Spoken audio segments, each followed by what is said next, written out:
All right, y'all. How's everybody doing? I want to quickly run y'all through today's trade that we took. Two losses, actually. Trades, I should say, not trade. So we took two losses off of today's trade, or today's day, trading day. Not a good day. In terms of P&L, it was good because we had valid risk management and had small losses on both these trades. But the fact that I got up late, which was around like 6:30. I set my alarm for 6:30 Pacific time, which is 9:30 a.m. Eastern time. I set it for 6:30 instead of 6. I don't know why. Don't ask me. It was late at night, and I just randomly decided to put 6:30 instead of 6 for some reason. Because last Friday, markets weren't open, and I slept late at like 2 a.m. And I usually bet my ass was not getting up at 6 a.m. at that time. So turned it back on Monday and put on 6:30 instead of 6, and we woke up to exact market open. Got up, drank down some water, washed up real quick, hopped back onto the charts with the Discord, with the team, and nothing happened. By the time we got on, it was around like here 6:35, 9:35 Eastern. Nothing really happened. There was no really valid setup. So as the day went on, you guys can literally see yourselves. The MA line is practically flat. There are no setups. The closest setup is right here. Like the closest another setup is right here. But the reason this isn't valid in my playbook and why we didn't take this is because we're not only starting to wick above the highs right here, but you can see the MA line is practically flat at this point. Like it's practically flat. You can barely tell it's sloping down until hindsight. You're like, oh, actually it's, let me see what's indicator. Oh wait, what?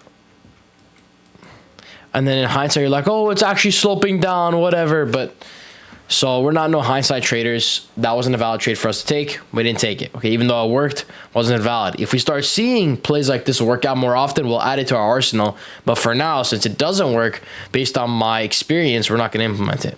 All right, no trade off that, and we're not going to enter trades very down low past the pivot point, the swing high in this case, because we don't want to get caught up in taking a trade like this, entering down here with a really tight stop loss and take profit. And you already know the rest. Have the trade go into drawdown, hit stop loss, and still be a valid downtrend. Okay, we don't want that happening. So we didn't take a trade off this momentum candle either. And then we already hit the swing low right here. Now all we're waiting for again is a pullback and then a momentum candle. Okay, a pullback in my eyes is something greater than one candle, right? This is a pullback. I mean, this is a candle in the opposite direction, but it's not necessarily a clear and healthy pullback. That's why I add the word healthy, because a healthy pullback is one that has a decent correction, but not too crazy strong and not too crazy weak. Okay, that's all I'm looking for. Got a one candle pullback here. Now what I'm looking for, another one candle, even though we did get a momentum candle off of this. I'm not entering. Why? Because it's a one candle pullback, right? This did work out. I don't like to generally enter off of one candle pullbacks because they're very weak, especially in the 30-second time frame. They can be very short-lived, and I want to see at least a decent pullback before shifting momentum again to take a play in the direction of the original trend. So what do we see? Another pullback, another move down, no momentum, pullback, move down, but one candle pullback. And we had a momentum candle here, but why did I not enter off of this? Oops.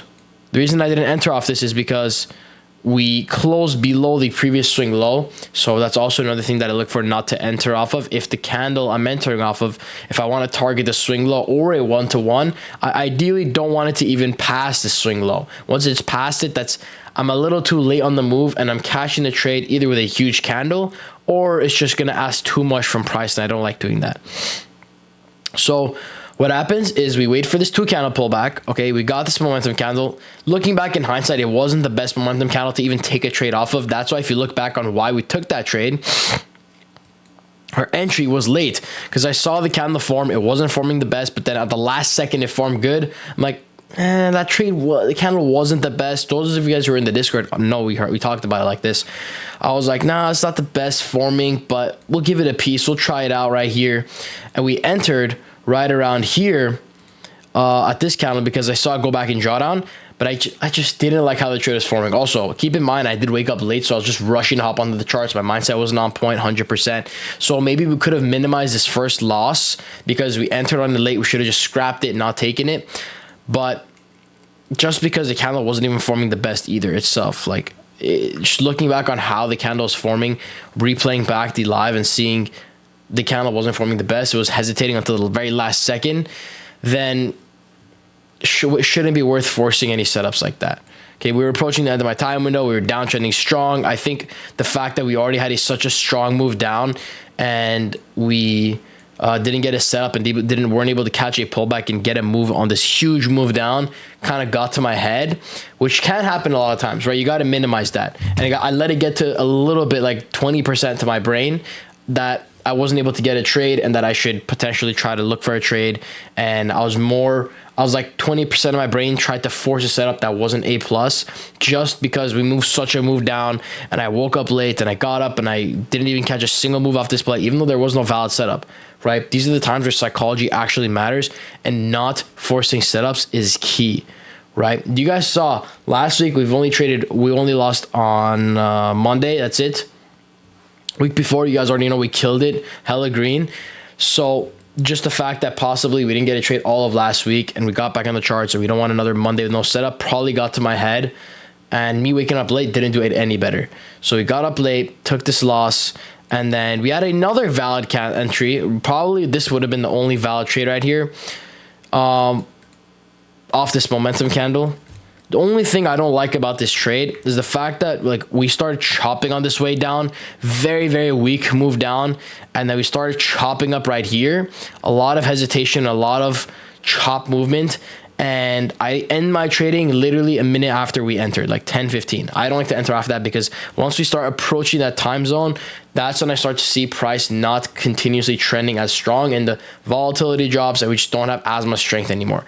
So still decent, valid momentum candle. And at the end of the day, we managed our risk really, really good, right? Even though we took this solid ass momentum candle, right? It's huge body, small wick, stop us at the highs, targeting either the swing low or 1-to-1. In this case, 1-to-1 was better.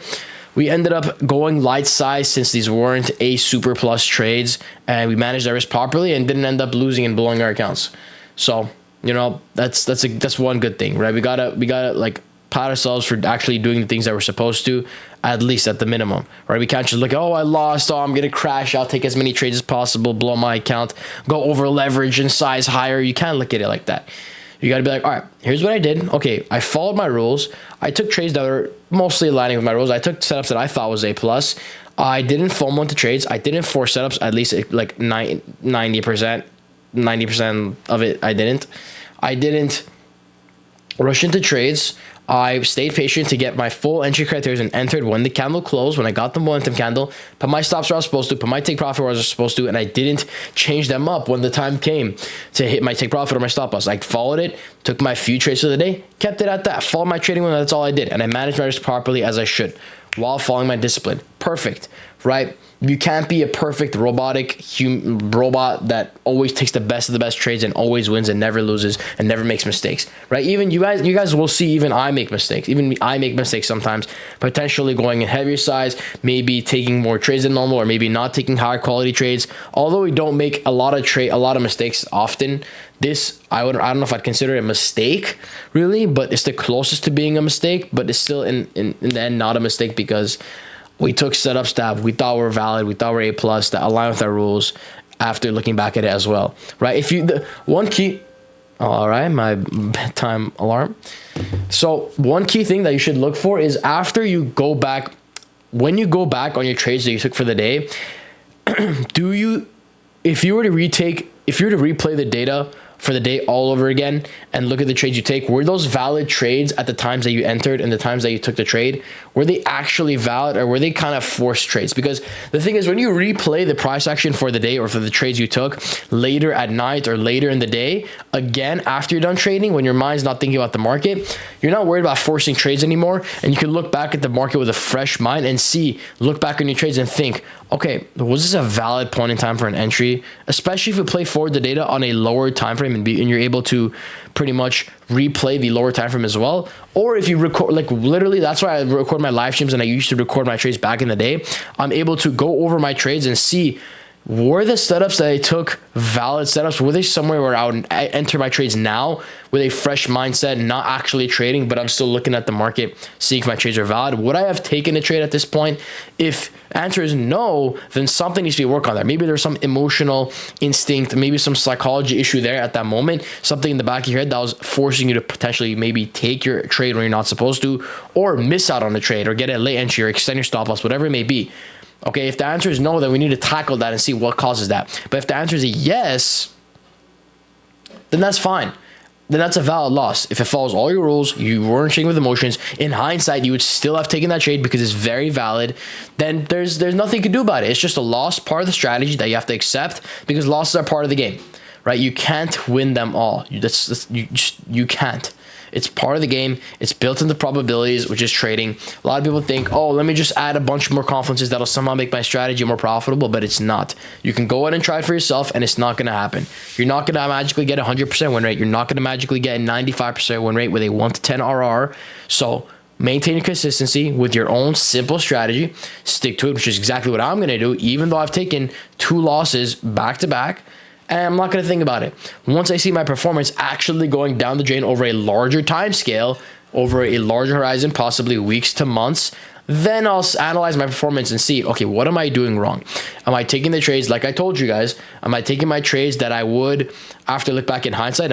Would I take the same trades as I took at market open or around my trading window? If I did, great. If I didn't, let's tackle that. Why? Okay, or are the setups just not performing as well? There's many questions we have to ask, but that all depends on how the progress is going, and we don't know what questions to ask if we don't track our trades. Okay, I don't really have to track my trades now because I'm so used to tracking them and asking the questions and teaching myself and teaching other people as well, so that the questions and the process is engraved in my brain. I don't need to sit here and journal. Okay, but that's what got me to this point, and that consistency of maintaining that journal is what got me here today, is what got me to this point. So without it, I wouldn't be here. It's like playing basketball, right? When you learn to dribble, you need to practice hard and you practice as much as you can. But once you have that dribbling down, it's like second nature, right? You don't have to do the basic necessities, right? It's like same case goes to trading. Once you get down that journaling, once you actually turn profitable and have that journaling help you and that journaling becomes second nature, it's not really as necessary because you've already been profitable. You've shown consistency with your journaling. And honestly, it depends person to person. If you're able to maintain your profitability without your journaling, great. But if you see your profitability goes down the drain after you stop journaling, then that's a sign that you need to go back. So, but generally, once you journal for a long enough time, the questions become second nature. You know what to look out for and you know the habits to do. The big one is going over and reviewing your trades right after the market's closed. That's what helps a lot. Seeing if the trades are valid after the day. That's why I think these trade recaps will help a lot, especially for me and for you guys, because not only does it kind of help me kind of have a journal again, but it also helps you guys kind of see how I journal or how I would go over my trades so that you guys can apply the same way of thinking to your own trades. So hopefully you guys, if you guys took these trades too, that gave a good rundown on why I took it and why I think it was valid, so you guys can potentially learn how to apply the strategy on your own as well. And hopefully you guys are able to learn how I actually go through my trades and see if they're valid or not and how I approach them. So that's gonna wrap it up for this video, this trade recap. I will catch y'all in the Discord tomorrow morning. All right, take care, guys.